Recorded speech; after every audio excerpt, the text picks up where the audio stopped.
আমি এমপি হয়ে তো আর এখানে তো আমার কোনো কাজ নাই। আমার এলাকা ছেড়ে আপনাদের এলাকায় আসছি।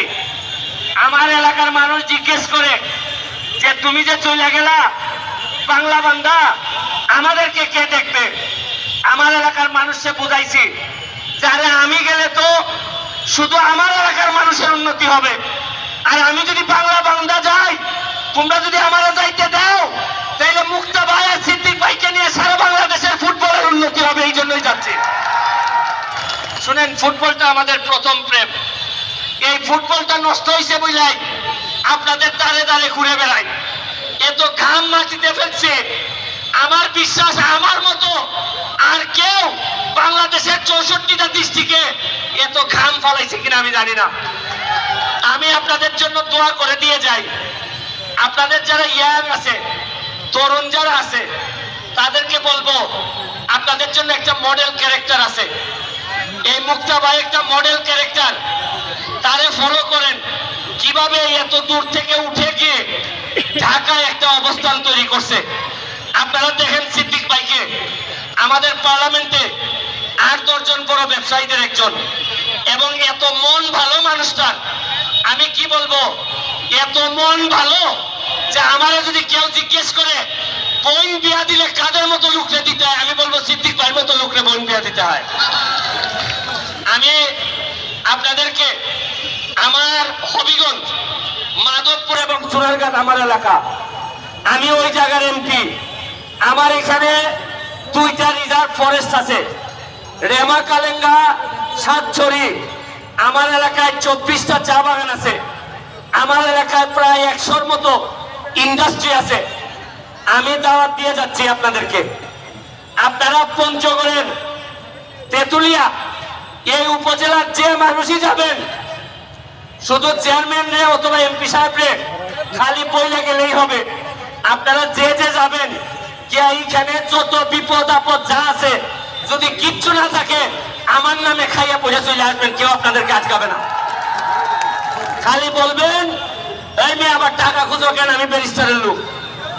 এইখানে কেমনে একটা লোক আপনাদেরকে আটকাবে না। আমি 1 বছরের দায় সময় নিছি, 1 বছর পরে দেখবেন আমার এলাকার আমি কিভাবে সাজাই দেই। আমি মুক্তা ভাইরে অনুরোধ করব, মুক্তা ভাই আপনি আমার এলাকায় আসেন, দেখেন আমি আপনার এলাকা দেখে গেলাম।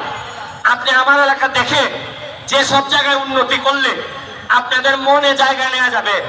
আমরা যারা এমপি আছি তারা হয়তো আর কিছুদিন পরে এমপি নাও থাকতে পারি, কিন্তু আমাদের কাজ হইল আপনাদের হৃদয়ে বসবাস করা বাকি জীবন, মৃত্যুর আগ পর্যন্ত যাতে সম্মানের সাথে পৃথিবী থেকে বিদায় নিতে পারি, এইটাই আমাদের সকলের ইচ্ছা।